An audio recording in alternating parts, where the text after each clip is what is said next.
My name is Paige Holloway. I'm 29 years old. I work as a bartender 3 nights a week while finishing my degree online. And I didn't find out my sister told everyone I was in rehab because she felt guilty or because she slipped. I found out because a nurse in a hospital hallway looked down at my wristband, looked back up at me, and went completely silent, like she'd just realized the story in her head didn't match the person in front of her. It started with a phone call from my aunt at 6:43 p.m. on a Friday. I was wiping down the bar, counting the minutes until my shift ended, when my phone buzzed. Aunt Linda doesn't call for small talk. She texts memes. A call means something is wrong. Paige, she said the moment I answered. Her voice was careful, tense. Honey, are you okay? I frowned. Yeah. Why? There was a pause, and then she said, Your sister told us you checked into rehab. My hand froze on the rag. What? She said you needed help, my aunt continued, rushing now like she didn't want to sound judgmental. She said you asked for privacy and that we shouldn't contact you. I actually laughed because my brain refused it. Rehab is a word that carries a whole narrative. Rehab implies an addiction. Rehab implies a crisis. Rehab implies you've become someone who needs saving. I had never been to rehab.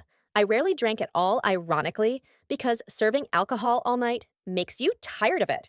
I didn't use drugs. I didn't even smoke. My biggest vice was caffeine and staying up too late watching crime documentaries. No, I said slowly. I'm I'm at work. Aunt Linda exhaled shakily. So you're not? No, I said, voice sharpening. Who told you that? Myra did, she replied. Your sister?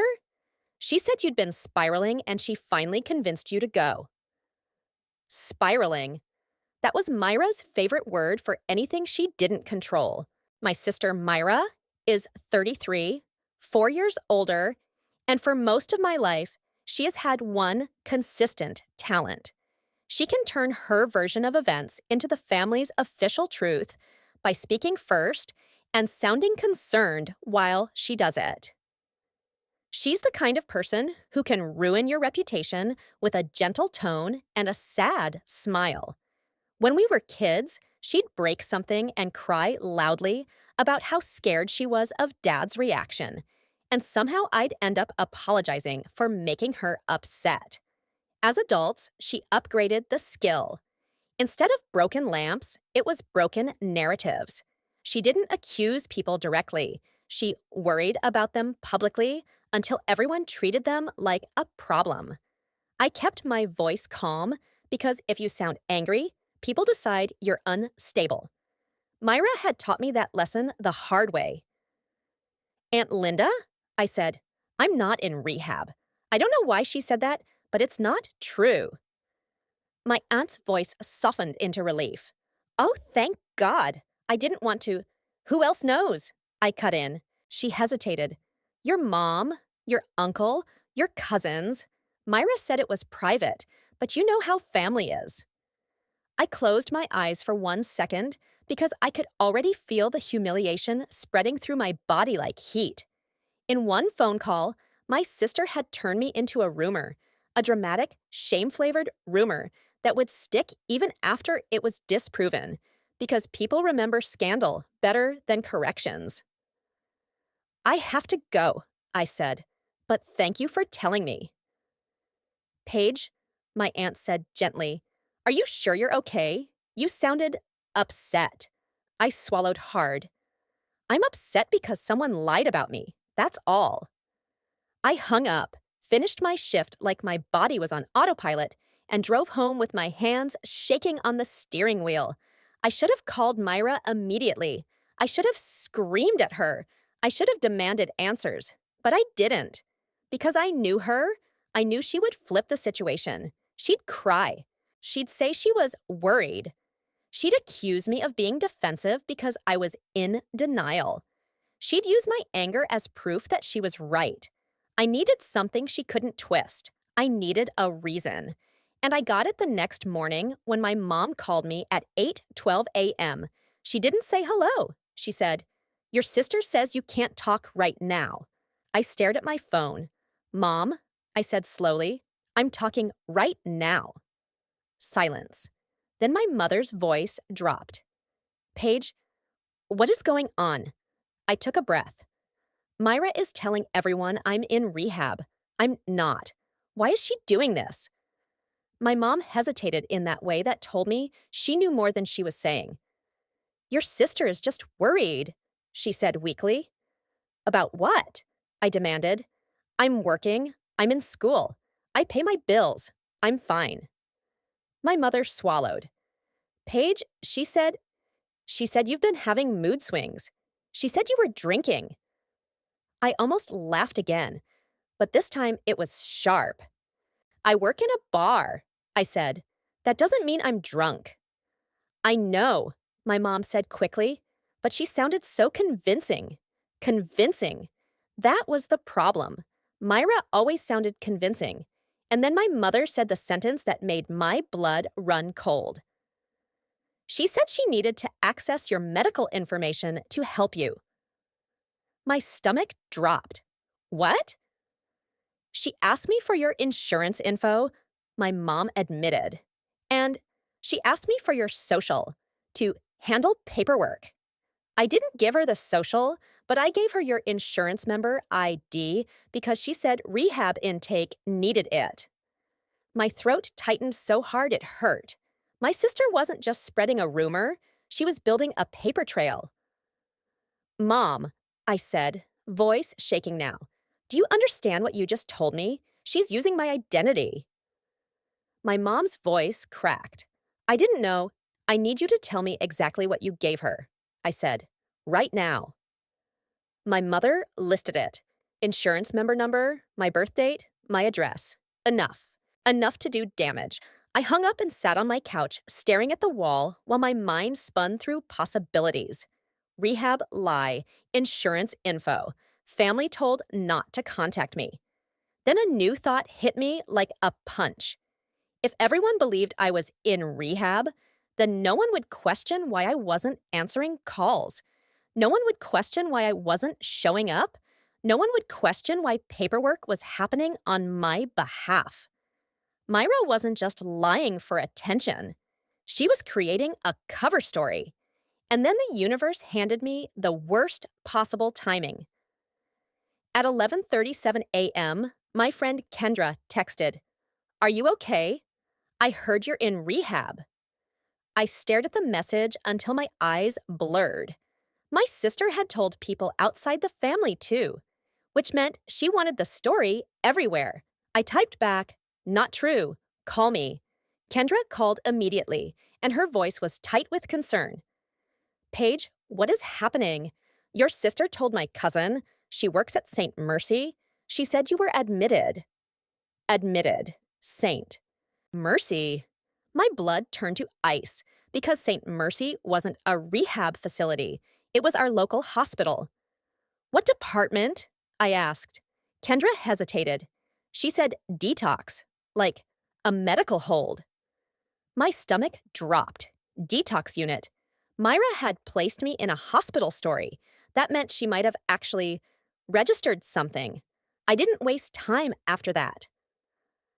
I grabbed my keys and drove straight to St. Mercy. Not because I thought I'd find myself in a bed, because I needed to know if my identity was being used in a medical system, and medical systems are harder to clean than gossip. Hospitals don't forget a file once it exists. St. Mercy's lobby was busy. Saturday chaos, families carrying coffee, nurses moving fast, the smell of antiseptic and cafeteria fries mixing in the air. I walked to the registration desk and forced my voice calm. "Hi," I said. "I need to confirm whether there is any patient record under my name currently admitted." The registrar smiled politely. "Can I have your ID?" I handed it over. She typed. Her expression shifted slightly. "One moment." She typed again, slower. Then she glanced up at me and said, Are you Paige Holloway? Yes, I said. She hesitated. We have a file. My heart pounded. A file for what? She looked down. It shows behavioral health intake. My stomach flipped. Behavioral health, detox, rehab. My sister had built this. I'm not admitted here, I said, voice low. I'm standing in front of you. The registrar's face tightened. One moment. I need a nurse. A nurse came out, a woman in blue scrubs with tired eyes and a badge that said RN. She approached quickly, looked at me, then looked down at the computer screen, then at my wrist. I wasn't wearing a hospital bracelet because I wasn't a patient. Then she looked at the intake note on the screen and said, "Can you come with me?" My stomach tightened. Why? She didn't answer that. She asked, "Do you have any history of substance use disorder?" No, I said. "Do you feel unsafe?" She asked. No, I said again, sharper. What is this? She guided me into a small side room near triage. She pulled up the record on a tablet and turned it toward me. And that's when I saw it. A scanned intake form with my name and birth date. A signature at the bottom that looked like mine but wasn't. And a note, family member reports patient requested help, wants confidentiality, do not allow visitors. My blood went cold. Myra had attempted to admit me, or at least create a record that I had requested help. I stared at the nurse. Someone is using my identity, I said. My sister. The nurse's face went still. Your sister filled this out? I believe so, I said. She's telling everyone I'm in rehab. The nurse exhaled slowly, then said something that made my stomach drop again. We did place a wristband on someone yesterday under this file, she said. My vision tunneled. You did what? I whispered. The nurse nodded once. She left before being fully evaluated. But yes, someone was here. They were registered under Paige Holloway. My whole body went numb. Someone had walked into the hospital pretending to be me. And now there was a record, a medical record. And then the nurse did the thing that made her voice change. She asked me to hold out my wrist. I did, confused. She reached under the counter and pulled out a laminated strip from a small bin, discarded bracelets from the day before. She scanned the barcode, then looked at me, then down at my wrist, like she was comparing. Then she went silent. Her face changed in a way that made my skin crawl. Recognition and concern mixed together. What? I demanded. What is it? She lowered her voice. This bracelet, she said slowly, was placed on the person who checked in yesterday. But the allergy band attached to it, she paused, eyes narrowing, lists an allergy you do not have. I stared at her. What allergy? Penicillin, she said. I shook my head. I'm not allergic to penicillin. The nurse's eyes sharpened. Do you know who is? My throat tightened. Because I did. My sister Myra is allergic to penicillin. It was the family story, the reason she always announced it loudly at restaurants and doctor's offices. The reason she carried an EpiPen she liked to show off as proof she was medically complex. My stomach turned. She hadn't just forged my name. She had walked into the hospital as me and accidentally brought her own allergy into my file. That's why the nurse went silent, because it proved the person who checked in wasn't Paige. It was Myra. I sat down hard in the chair. My hands were shaking. The nurse's voice turned firm. Okay, she said. We need to escalate this. This is identity fraud, and it's also a patient safety issue. Patient safety. Because if I ever came in unconscious and they treated me as allergic to penicillin, it could matter. The nurse left the room and returned with a hospital administrator and a security officer. They asked me questions, verified my ID again, and pulled up security footage. And there she was, my sister, hair pulled back, sunglasses on top of her head, walking into the lobby with a posture that screamed confidence, signing forms, speaking to the registrar like she owned the story, holding her hand to her chest like she was fragile, then leaving the building quickly after the bracelet was placed before anyone could ask deeper questions. She used my name like a costume, and she used the rehab story to keep everyone from questioning it. The administrator apologized and said they would correct the record, mark it as fraudulent, lock it, remove the allergy, attach an internal alert. The security officer asked if I wanted to file a police report. My chest tightened because this was my sister. But it wasn't sister drama anymore. It was criminal. I said yes, because if Myra could do this once, she could do it again. She could use my identity for prescriptions, insurance claims, employment, anything. And the only way to protect myself was to make a record louder than her lies. While I filed the report, my phone buzzed repeatedly. Messages from family. We're praying for you. Take all the time you need. Proud of you for getting help. They believed her. Of course they did. It's easier to believe someone is in rehab than to believe your golden child is a fraud. I called my mom from the hospital parking lot. Mom, I said, and my voice was steady now, cold with clarity. Myra went to St. Mercy yesterday pretending to be me. Silence. Then my mother whispered, no. Yes, I said. They have footage. And the nurse caught it because the bracelet had a penicillin allergy, Myra's allergy, on my file. My mother made a small sound like pain. Why would she do that? She asked, voice cracking. I stared out at the hospital entrance. Because she wanted a story, I said, and because she wanted access. Access to what? My mom whispered. I swallowed. I don't know yet, but I'm going to find out. That night, I confronted Myra the only way you can confront someone who lives on narrative, with evidence. I didn't call. I didn't text. I went to her apartment. She opened the door in leggings and a hoodie, face calm, like she had been waiting for me. She didn't look surprised. That told me she already knew the hospital would catch it eventually.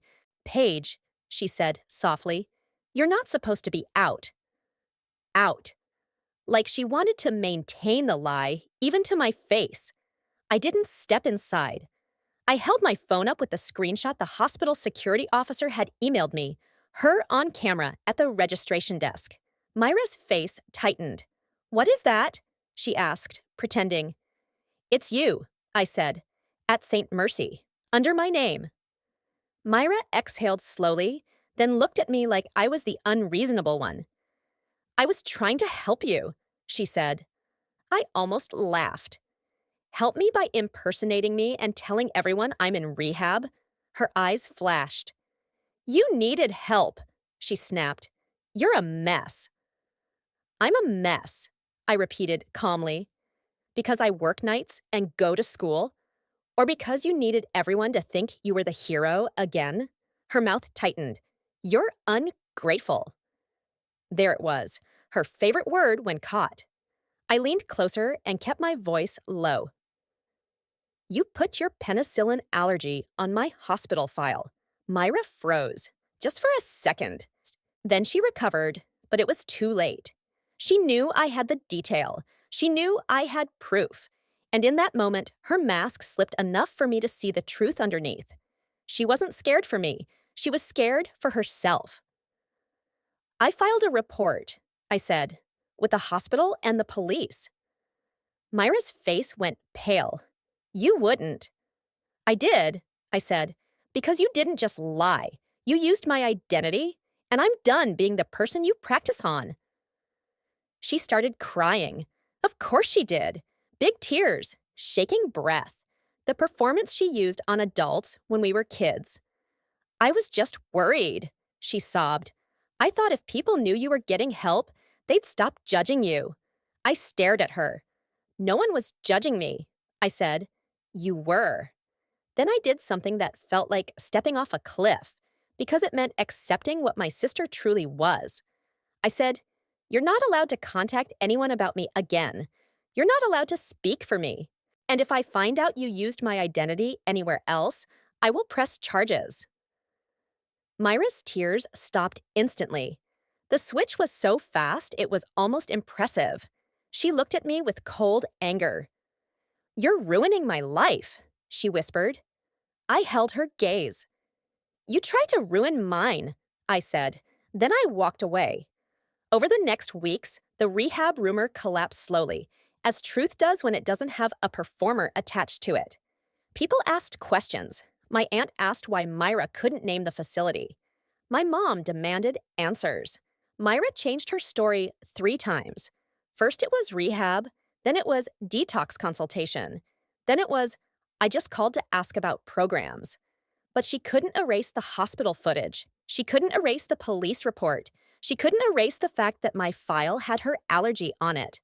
The family didn't apologize cleanly. Some people never do. They just move on like you're supposed to be grateful the lie ended.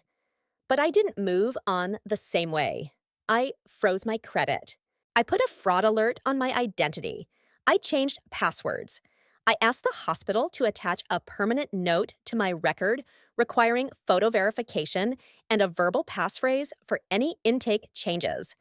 I locked down my insurance portal. I stopped letting my mother help with paperwork. I stopped letting family treat my life like a community project because I learned something I wish I'd learned earlier. If someone can convince people you're in rehab, they can convince them of anything. And if someone can wear your name in a hospital, they can wear it anywhere. My sister claimed I was in rehab until the nurse checked the bracelet and went silent. And in that silence, I finally understood the truth. The lie wasn't about me needing help. It was about her needing control.